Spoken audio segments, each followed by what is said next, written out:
Reaching the highest rank in Master Duel is tedious, but not necessarily difficult. Hey guys, so as you can see, today is going to be a little bit of a different episode. For today's episode, I'm actually planning on making a few changes moving forward with this series. These changes in question are in part due to the season resets that happen each month.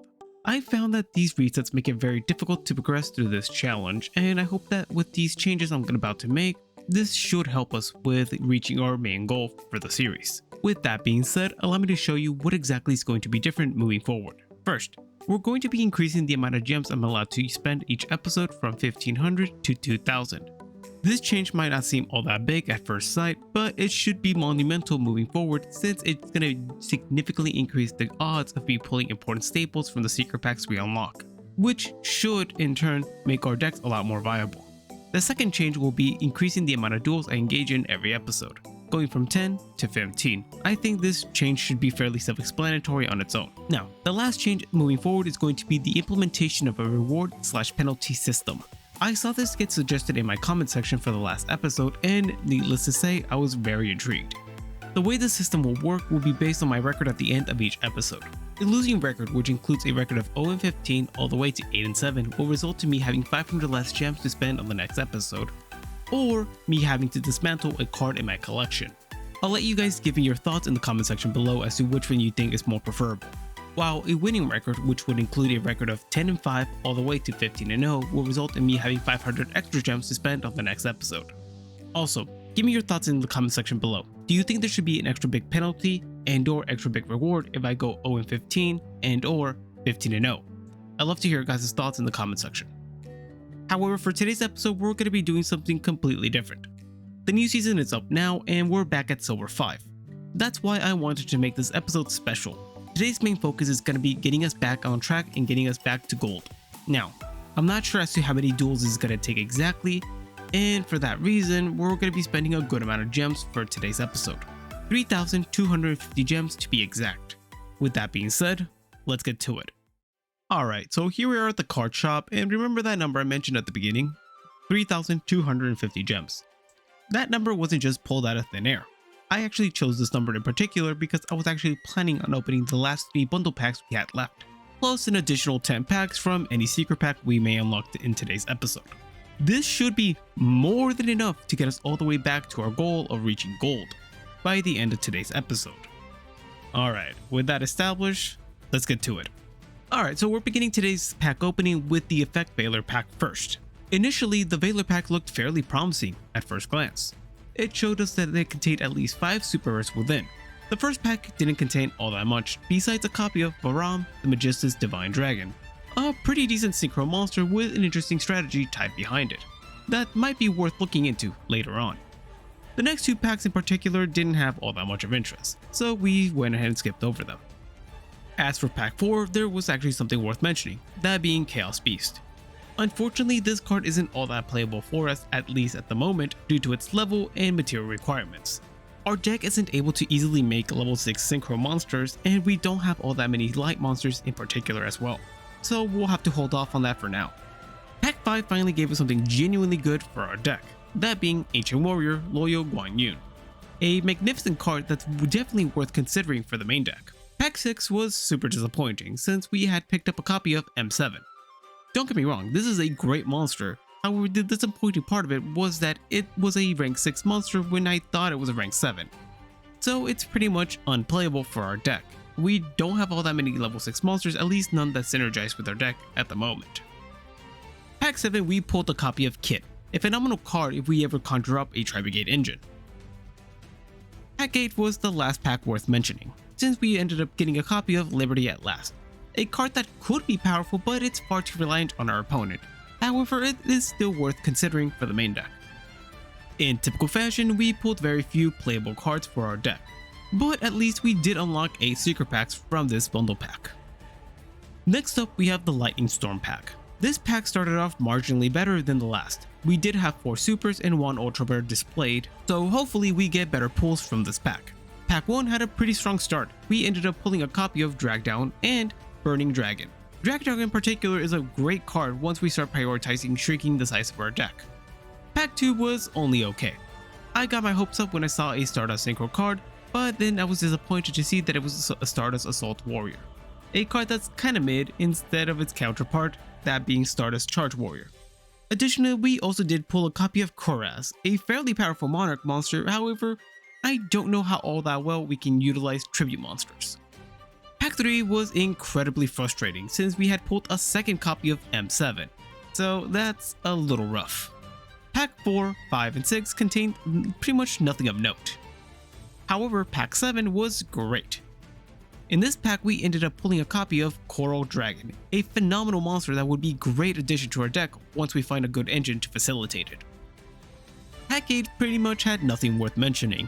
As for Pack 9, we ended up actually picking up a copy of Spraygan's Captain Sargass. We've been collecting quite a few Spraygan cards as of late, so this might be worth taking a look at once we start deck building.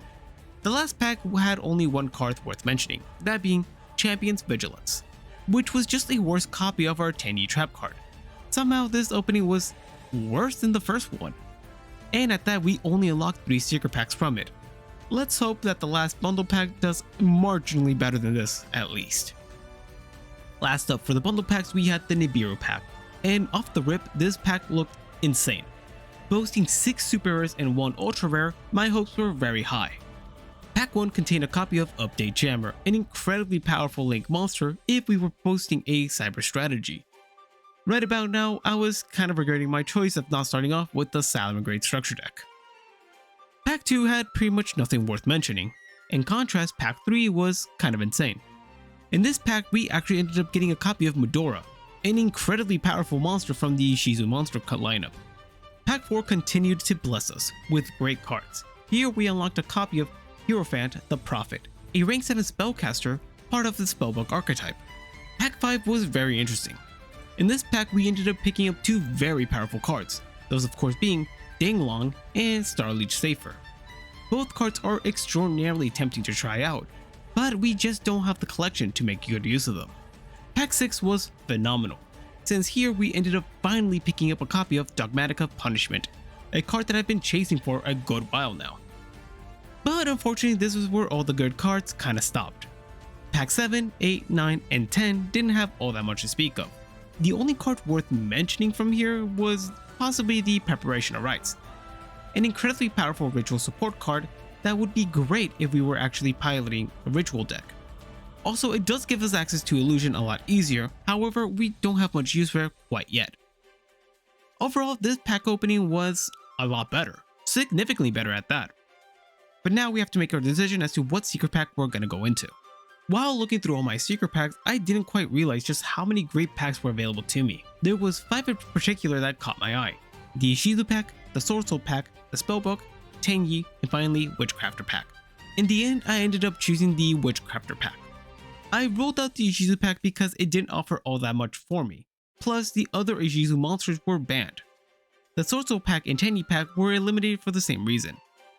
Both are hyper reliant on your pulls, and well, I didn't feel comfortable in my ability to pull that all that well. As for the Spellbook pack, pretty much every worthwhile card in this set was locked behind high rarity, which ended up just leaving me with the Witchcrafter pack. This pack offered me 3 different archetypes, those being Witchcrafters, Magistas, and Invoked. 3 great spellcaster type archetypes that could bolster our strategy significantly. The big downside to this pack in particular is that since there are 3 archetypes, we aren't guaranteed to pull a good core for any of them, but at least they are all spellcasters, so there should be some usability for them all. The chase for this set for me in particular is the Invoked cards. I feel like these could be phenomenal for our deck and could really push it over the edge. But with that being said, let's go 10 packs deep into the Witchcrafter pack. As we opened the Witchcrafter pack, I was met with an incredible sight, that being 8 Hollows, 5 Supers, and 3 Ultras. This looked like it was going to be a really good pack. Pack 1 was pretty good. In this pack we ended up getting a copy of Cocytus, that being the invoked water ritual monster, Zora, the fire magistus monster, Meltdown, the field spell for the invoked engine, and Potter, one of the Witchcrafter monsters. So far we got pretty much a bit of everything from each archetype. As for pack 2, we ended up pulling a lot less. This time around we got 2 of the Magistus spell cards, 1 copy of the Water Witchcrafter monster, and the invoked Link monster. Not as good as the first pack. Pack 3 was phenomenal. In this pack, we ended up getting a second copy of Punishment from the outside. We ended up picking up a copy of Purgatrio, which is great for closing out games, a Witchcrafter spell card, which we need tons of those in order to make the deck work. We picked up Crowley the First Prophet, which is a pretty decent Link monster, alongside the Fusion Magistus monster. So far, things are looking a lot better now. Unfortunately, pack 4 was a bit more disappointing. In this pack, we did pick up a copy of Raijin, which is a Walking Book of Moon. We also did pick up a copy of Crowley, which is important for the Magistus archetype, and a third Magistus spell card, alongside a second copy of the Magistus Fusion monster. Not the worst pack, but yet we could have done better here. Pack 5 wasn't any better. We did get a second copy of Magistus Vitra, and 2 copies of Genny for the Witchcrafter engine. And of course Invoked Kelliga, which is a great floodgate if we ended up pulling more of the invoked cards.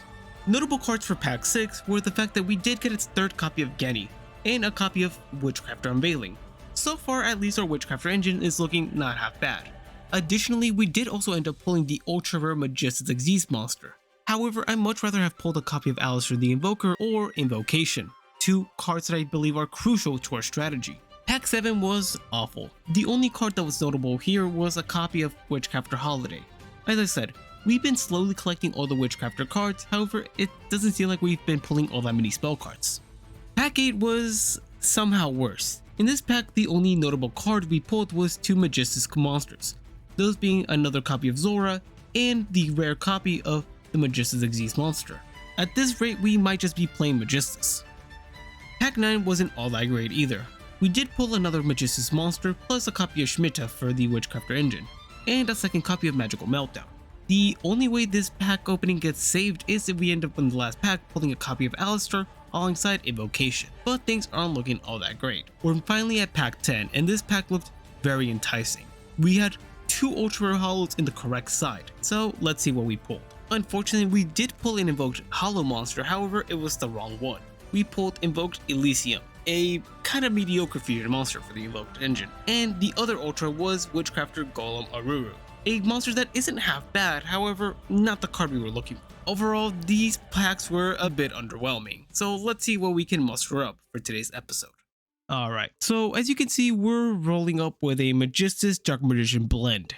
Overall, the pack opening was a lot more disappointing than I had hoped, and this is the best I could muster up, at least with what I had available to me. I decided that I wanted to try something new, so I went ahead and added the Magistus cards. It's the only engine that we had enough to make it playable. With that being said, let's go over the card by card. We'll go ahead and start off with all the Dark Magician cards and then move on from there. We went ahead and reduced the amount of Dark Magicians we were playing just because the main focus of the deck isn't particularly bringing out a Dark Magician, plus it's also searchable.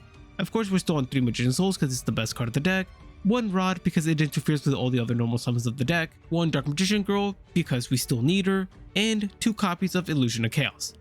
Now for the Magistus monsters. We're on every single Magistus monster we ended up pulling, that being Crowley, Zora, and Riliona. Zora allows us to special summon a Magistus monster from our hand and or graveyard. My bad, correction. A spellcaster monster. While Riliona can search us any Magistus spell or trap card from our deck to our hand, so that's pretty good. The rest of the deck is just staples at that point. We have Effect Veiler, Ash Blossom, Vishetta, Ogre, Witchcrafter Golem Aruru, which is a decent hand trap for our spellcaster monsters, and I figured why not give it a go. Oh, I forgot to mention Choco Magician Girl and Tamais are also in the deck, and Choco Magician Girl's here just as another level 4 spellcaster monster to facilitate the Magistus cards. So that's why they're here. Now for the spell cards. Of course, we're still on Raigeki, Dark Magic Attack, Magical Ice Fusion, Triple Tactics Talents, Magician Salvation, Dark Magic Circle, Illusion Magic, Soul Servant, Secrets of Dark Magic. Now for the Magistus cards. We have Magistus Vitra, which works as a monster reborn for the Magistus monsters. We have Transmagistus, which protects our Magistus monsters. And we have Magistus Thurgy, which is able to equip a Magistus monster we control with a Magistus from the extra deck, which is pretty good. Now for the trap cards. We're of course on Infinite Impermanence, 2 copies of Dogmatic Punishment, which is phenomenal that we finally have 2 copies of it, Solemn Judgment, and Eternal Soul. Pretty nice and clean. Now we have the extra deck. Our Dark Magician lineup is looking a lot more slim this time around. We're on 1 copy of Dark Magician the Dragon Knight, 2 Dark Magicians, 1 Master of Chaos, and 1 Quintet Magician. Now for the Magistus monsters. We have 2 of the Fusion, which gives a Magistus monster that is equipped with 1000 attack and defense points, We have Varam, which gives spell and trap card protection to any magician monster it's equipped to. We have Ninaruru, which allows any magician monster it's equipped to attack twice during the battle phase. And lastly, we have Riliona, which has the effect that when it's Xyz summoned, it can special summon a magician's monster by detaching a material. And while it is equipped to a magician's monster, it's able to target an effect monster or opponent controls and negate its effect, which is pretty powerful. Now, let's continue with the extra deck. We have one copy of Wind Pegasus, which is one of our main targets for our Dogmatic Punishment. We also have our Imduct World Chalice, of course. We ended up picking up a copy of Underclock Taker. We're on 2 Cross Sheep, and of course Berserker of Tenyu. Quick note on the Underclock Taker, we ended up pulling this from a free pack. I'll show it right here. This card is phenomenal, and I'm glad to have a generic Link 2 monster that we could just make for niche situations. But with that, this is the deck profile. Overall, I don't know how I feel about this. It doesn't look phenomenal, but I'm willing to give it a try. Alright, let's get into the duels. We begin today's episode at Silver Rank 5, and it only actually takes us 2 duels to reach Silver Rank 4. The first duel was against Self DK, and there's honestly not all that much to say about it. It's a deck that pretty much beats itself, though there's really no suspense as to what happens here. Duel 2 was the duel that got me to Silver Rank 4. In this duel, I went up against Cyber Dragon, and I ended up going first. I established a subpar board that only had 2 interruptions within it. However, that ended up proving to be far more than my opponent could handle, since all I ended up really having to do was interrupt the summon of Nashter twice, and that proved to be more than enough to win me that duel. After reaching Silver Rank 4, it takes me a whole 6 duels to reach Silver Rank 3. This is due to the poor play on my side and the awful losing streak I went on. Duel 3, I went up against Blue Eyes Galaxy Eyes. I ended up losing this duel because I failed to read my card properly, and also I ended up making a mistake when deck building. Needless to say, this duel was very bleak. Duel 4, I went up against Self DK. Again, like last time, there isn't all that much to say about this. Duel 5 was up against Super Heavy Samurai, a deck that is really strong if you let it set up. And this duel wasn't even close. Nowhere near close, honestly. Just take a look at this board my opponent established on me, and tell me in what way was I ever about to beat this. It was quite outrageous, honestly. Duel 6 was a rough one. I went up against a Cyber Dragon Cyberduck strategy and ended up losing because of 2 main reasons. The first being the Magician's cards were just not cutting it. They weren't doing all that much, and they kept feeling more like a liability than a help to my deck. The second reason, of course, being that my deck has no real comeback ability whenever I'm in a top decking situation. Dark Magician as a whole isn't really built to have a comeback, since it needs way too much to get going. And this is something we're gonna have to address at some point. That being said, I did do one quick change, that of course being editing my deck and removing all the Magician's cards out of it and building a more pure Dark Magician build again. Well, I guess Magician's didn't quite work out. Duel 7, I went up against Galaxy Eyes, and I hate to say it, but I ended up losing. I swear, one of these days, I will end up beating it. One of these days. This duel, I ended up breaking and didn't have much of ability to deal with what my opponent made. The Galaxy Eyes deck is renowned for making huge dragon monsters, and even through a Forbidden Droplets, it wasn't enough to keep me alive. Well, hopefully better luck next time for myself. Duel 8 was a duel that ended up getting me to Silver Rank 3. This duel, I went up against Dragon Maid, and honestly, this duel wasn't all that difficult, and for good reason. My opponent was playing a half-baked Dragon Maid strategy that wasn't built at full power, so very few interruptions on my side was more than enough to let me handle this duel and let me win. And with that, we reached Silver Rank 3. After that, it only took 2 duels to reach Silver Rank 2.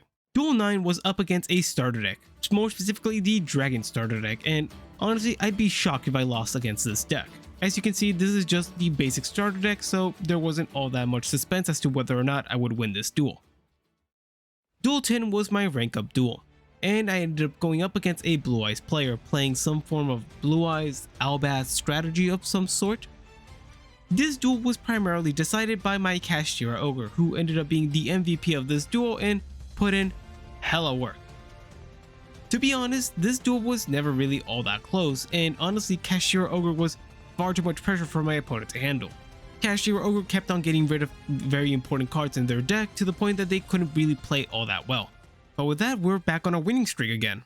Duel 11 was up against Self DK for the third damn time. Honestly, I'm actually getting kinda sick of this deck. It's really boring and quite unfun to play against. Duel 12 was my rank up match to reach Silver Rank 1, and I went up against a Dark Magician player. The Dark Magician mirror match, a duel to assert my dominance as the better Dark Magician player. My opening hand was pretty bleak, I'm not gonna lie, and I ended up passing on a copy of Vishada and Souls, with one Ash in hand. On their turn, my opponent ended up normal summoning a copy of Rod, which I instantaneously hit with Ash Blossom. Being a Dark Magician player myself, I know just how debilitating and annoying it is to have your Magician's Rod get hit by Ash Blossom, Inferno, or anything else. This proved to be enough of a deterrent to prevent my opponent from creating any more crazy plays. Our duel continues and there's a ton of back and forth. However, through careful play on my side, I managed to position myself in a way where my opponent had no chance of winning, and I ended up applying far too much pressure to win the mirror match. We're now at Silver Rank 1 and it takes me a whole 3 duels to reach Gold Rank 5. Duel 13 was up against Kashtira, and honestly, this duel was a lot closer than I actually expected. I began the duel by activating the effect of Illusion of Chaos to search for Magician's Rod. With Rod, I ended up getting a copy of Magician's Circle to add a copy of Eternal Soul. I then special summon my Tamias the United Dragon when I get hit by Max C. I'm then forced to end my turn with a set copy of Solemn Judgment, and hope for the best. My opponent begins their turn by special summoning Cashier Unicorn, and then they go off. However, there's one thing they don't know. They continue to combo off for a good while, ending on a board of Kashtira Arise Hard, Kashtira I forgot the name of the thing, but the big ball thing, Kashtira Scarecrow, Kashtira Fenrir, and Kashtira Tearlament. A pretty imposing board. But I then hit them with the big rock, using my Nibiru to get rid of their entire field and summoning a big old token to their side. Not having much place left, they end up passing their turn with a set card. On my turn, I try to see if I can get lethal on board. I end up special summoning a copy of Dark Magician, banishing their token, and then I end up dealing enough damage to leave them on 2500 life points left. On their turn, they set a monster and they pass. Seeing that this is my opportunity to win, I normal summon a copy of Rod, but it immediately gets hit with Infinite Impermanence. I then enter battle phase and leave them on 100 life points left. After that, it's my opponent's turn once again. They special summon Cashier Unicorn, and that was GG's from there. Cashier Unicorn pretty much helped them alone establish the entire board they had turn 1, pretty much making it impossible for me to have a win. What a bummer. I wish I could have said that I beat Kashtira, but that deck is just, it's too good. Duel 14 and 15 were my last 2 duels of the series, and they were both up against Cyber Dragon Cyberdark strategies. Duel 14 was a lot more interesting, where there was a ton of back and forth between me and my opponent, and I ended up having to out Cyber Dragon Infinity, a notoriously difficult card for my deck to out. As for Duel 15, this one was a lot less interesting, since my opponent seemed to be playing a structure deck build of the deck where they didn't have all that much going. Needless to say, this deck was very easy to take apart, and I took this victory very easily. So with that, this concludes Master Duel from Scratch, episode 7. A bit of a weirder episode today, but I'm happy with the progress we made. Surprisingly enough, reaching gold only took 15 duels, which was a complete surprise to me since I wasn't expecting it to take that few. However, the amount of duels that it required for me to reach gold rank 5 could have been significantly reduced if I hadn't blundered a few of those duels. We did end up finishing the episode with a record of 10 and 5, so that means that on the next episode we're actually going to have an extra 500 gems to spend on whatever we want, which is really exciting. Also, let me know in the comment section below, are you excited about the new changes I'm about to implement? Or if you have any better suggestions, I'd love to hear them. But if you did end up enjoying today's video and want to follow me on this journey and see the evolution of this deck, then make sure you hit the subscribe button so you don't miss a single episode. And if this is the first episode you're seeing of the series, then click right here to check the entire playlist. Or if you're interested in other Yu-Gi-Oh content, then click right here to check out my speed dueling videos. But with that, I've been Topsy. Have a wonderful rest of your day, and I look forward to our next encounter. Bye.